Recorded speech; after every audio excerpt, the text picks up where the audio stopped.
On September 1st, 1939, the German army crossed into Poland, and within weeks, Europe was at war. But before the armies moved, the financial conditions had already been set.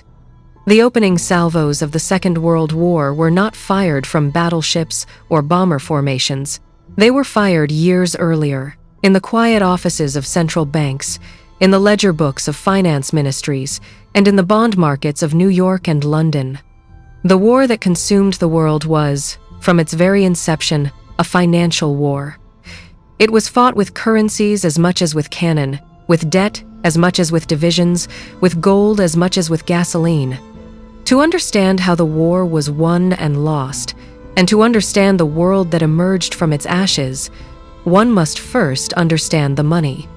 The story of the Second World War as a financial conflict begins not in 1939, but in 1918, with the Treaty of Versailles. The victorious Allies, led by France and Britain, were determined to make Germany pay for the cost of the First World War. The reparations bill was staggering. In April 1921, the Allied Reparations Committee set Germany's liability at 132 billion gold marks. It was a sum so vast that it was almost impossible to comprehend, and it was made all the more onerous by the fact that the German economy had been shattered by 4 years of total war. The war had been financed not by taxes, but by bonds, sold to the German public on the promise of post-victory payments from the defeated enemies. When that victory did not come, the German state was left with a mountain of domestic debt and an impossible foreign obligation. The government, unable to pay, began to print money. The result was the great hyperinflation of the Weimar Republic, a period that still evokes images of wheelbarrows overflowing with banknotes and of children playing with stacks of worthless marks. By 1923, a single American dollar was worth more than 4 trillion marks. The currency had been destroyed, and with it, the savings and security of the German middle class. The hyperinflation was not an isolated accident. It was a symptom of a financial system that had been broken by war and by the punitive terms of peace. The German government, facing an impossible debt, chose to inflate its way out of its obligations. This choice had profound consequences. It wiped out the domestic creditors who had financed the war, but it also created a deep, abiding trauma in the German national psyche. The memory of the collapse of the mark would haunt German policymakers for a generation, creating a pathological fear of inflation that would later shape the economic policies of the Nazi regime. The reparations issue was temporarily papered over by the Dawes Plan of 1924 and the Young Plan of 1929, which restructured the debt and brought American loans into Germany. But these plans were built on a foundation of sand. The American loans were short-term, and when the Great Depression hit in 1929, the American capital stopped flowing. The German economy collapsed once again, and the political system that had been built on the fragile stability of the 1920s collapsed with it. The financial chaos of the early 1930s was the soil in which the Nazi Party grew.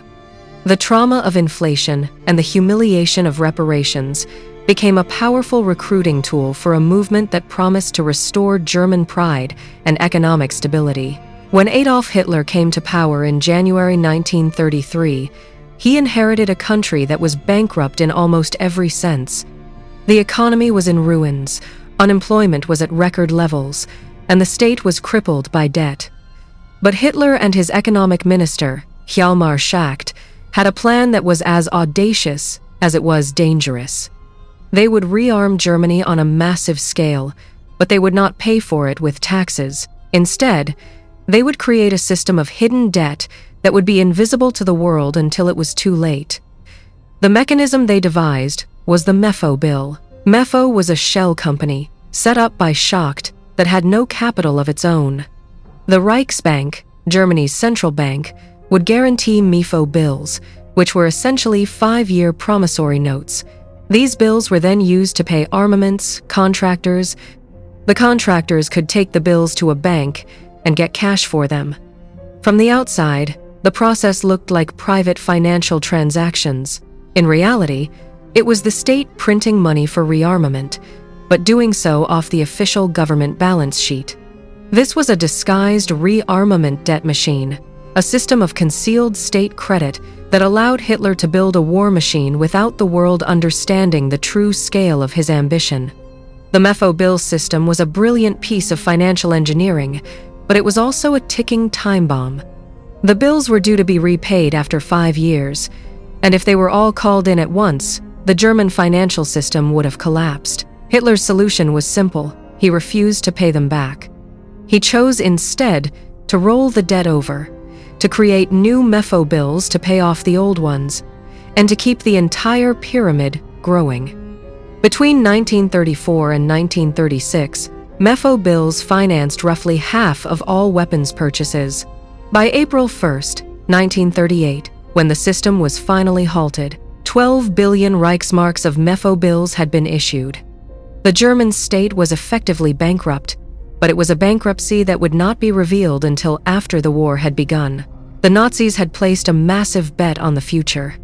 They were financing their rearmament with debt that they had no intention of repaying, banking on the idea that the conquest of Europe would provide the resources to make the debt disappear. This was not fraud in the conventional sense, but a calculated gamble on the success of a war of plunder. The scale of the German rearmament was staggering, and it was only possible because of this hidden financial architecture. The German army that swept into Poland in 1939 was not the product of a healthy economy.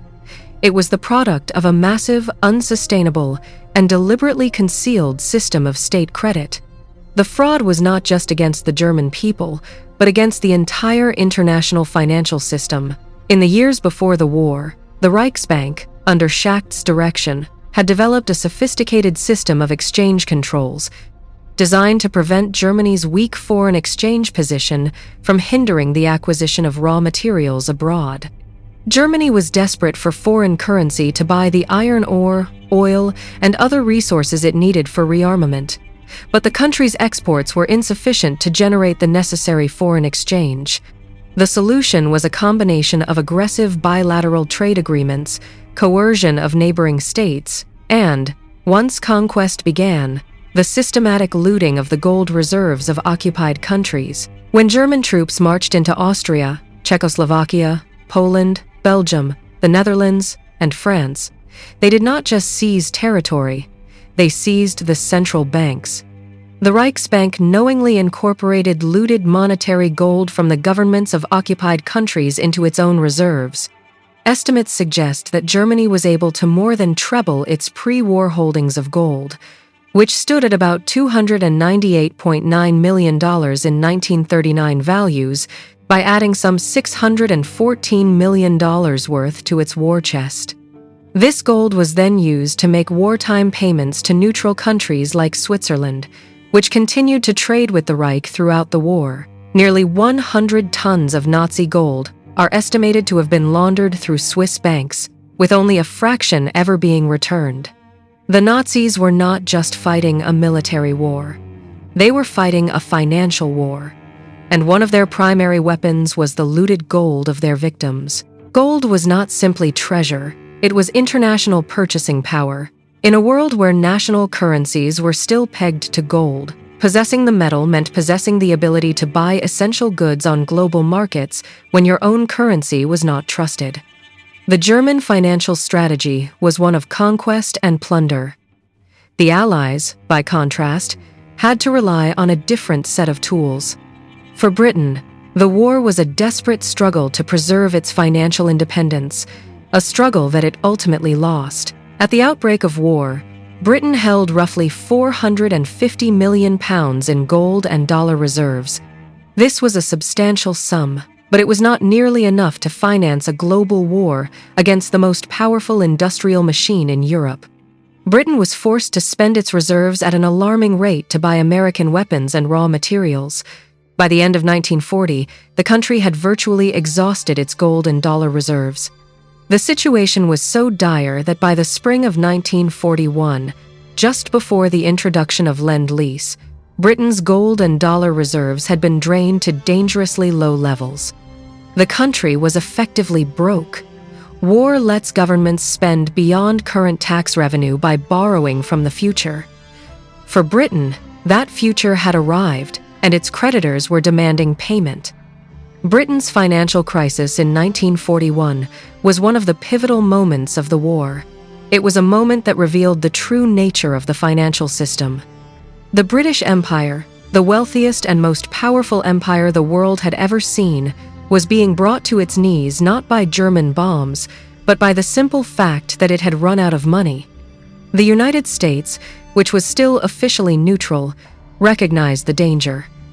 If Britain fell, the United States would be left alone to face a Nazi-dominated Europe.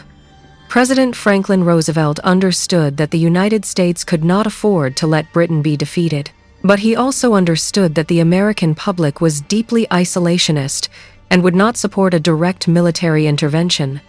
The solution was Lend-Lease. The Lend-Lease Act, passed in March 1941, was a financial masterstroke. It allowed the United States to supply Britain, and later other allied nations, with food, oil, and military equipment without requiring immediate payment. The official rationale was simple. The United States was lending its allies the tools they needed to fight the war, and they would return them when the war was over. In practice, the program was a massive transfer of industrial output, credit, and strategic support. Over the course of the war, the United States dispensed some $50 billion in assistance to more than 30 countries. Britain was the primary beneficiary, but the Soviet Union, China, and many other nations also received vast quantities of aid. Lend-Lease was not charity. It was a calculated financial decision. The United States was effectively buying the survival of its allies, and it was doing so on terms that would ensure American economic dominance in the post-war world. The Lend-Lease program was a lifeline for Britain, but it came at a cost. The United States did not simply give away $50 billion. It extracted concessions. The most famous of these was the Atlantic Charter, which Roosevelt and Churchill signed in August 1941. The charter was a statement of principles for the post-war world, a vision of a world free from tyranny and want. But it also contained a crucial financial clause. It committed both nations to a system of free trade and open markets, which would allow American goods to flood into the British Empire.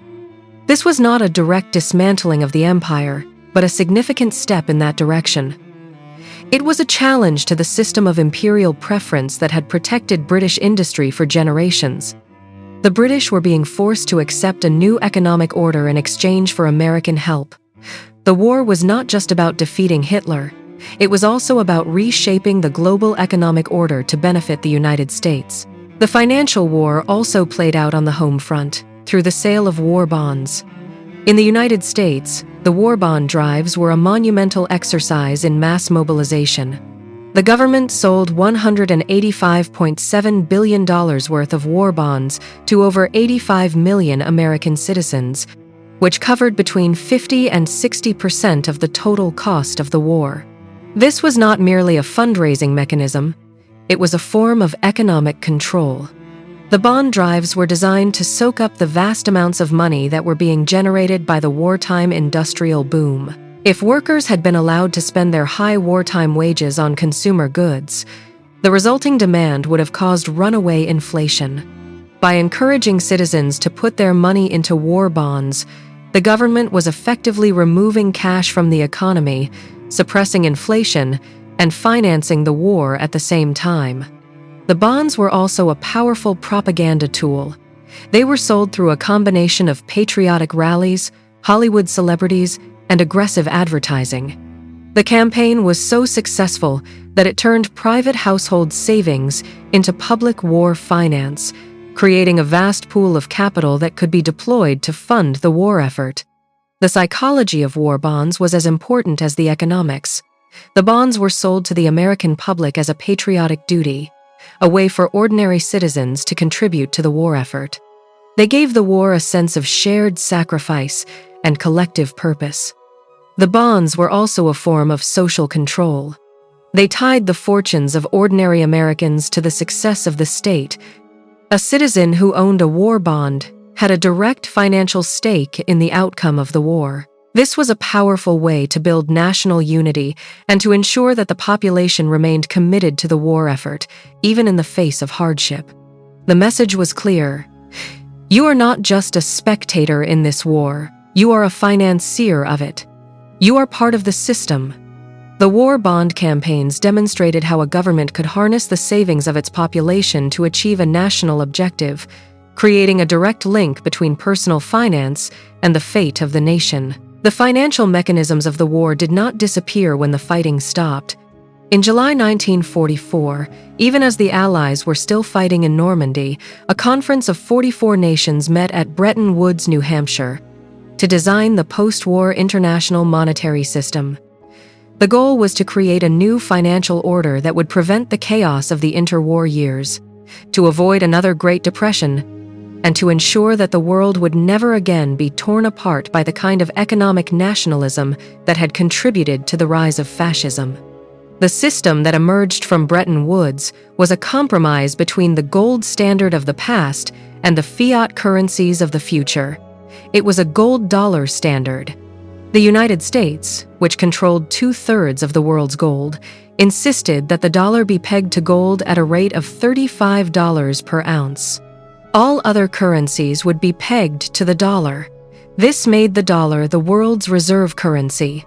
It made the American dollar as good as gold. The Bretton Woods system was a brilliant piece of American financial statecraft.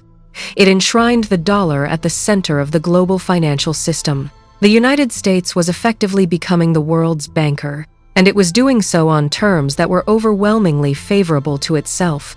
The system gave the United States the power to influence the economic policies of other nations. If a country wanted to change the value of its currency, it had to get permission from the International Monetary Fund, which was dominated by the United States. The Bretton Woods system was the financial architecture of the American century. It was the ultimate prize of the war, and it was secured not by military victory alone, but by the financial decisions made in the years leading up to the conflict. The United States won the financial aftermath because it had industrial capacity, creditor status, vast gold reserves, intact infrastructure, and the only currency strong enough to anchor the post-war order. Its rivals were destroyed, indebted, or exhausted. The American victory was as much a victory of finance as of arms. The legacy of the financial war is still with us. The system that was created at Bretton Woods, in a hotel in New Hampshire, while the world was still at war, shaped the global economy for the next 3 decades. It created a period of unprecedented stability and growth. But it also created imbalances that would eventually lead to the system's collapse. The United States, as the world's banker, was able to run massive trade deficits, exporting dollars to the rest of the world in exchange for goods and services. This was a huge advantage for the United States, but it also meant that the rest of the world was accumulating vast quantities of dollars, which were claims on American gold. By the late 1960s, there were more dollars in circulation outside the United States than there was gold in Fort Knox. The system was on a collision course with reality. In August 1971, President Richard Nixon suspended the convertibility of the dollar into gold. The Bretton Woods system, which had been the foundation of the post-war financial order, collapsed. The dollar became a fiat currency, backed only by the full faith and credit of the United States government. The end of Bretton Woods was the final act of a financial drama that began with the Treaty of Versailles. The war that was fought with bonds and bills, with gold and loans, did not end in 1945. It continued for another quarter century, until the last link between money and gold was severed. The lessons of that war are still relevant today. The financial system is not a neutral arbiter of value. It is a battlefield. The decisions made by central bankers and finance ministers are as consequential as the decisions made by generals. The Second World War was not just a clash of armies, it was a clash of financial systems. The side that understood the power of debt, the power of gold, and the power of credit won. And in the end, the United States emerged not just as the world's greatest military power, but as its greatest financial power. The money system that was forged in the crucible of war is the same system that governs our lives today. To understand it is to understand the hidden architecture of power that shapes our world,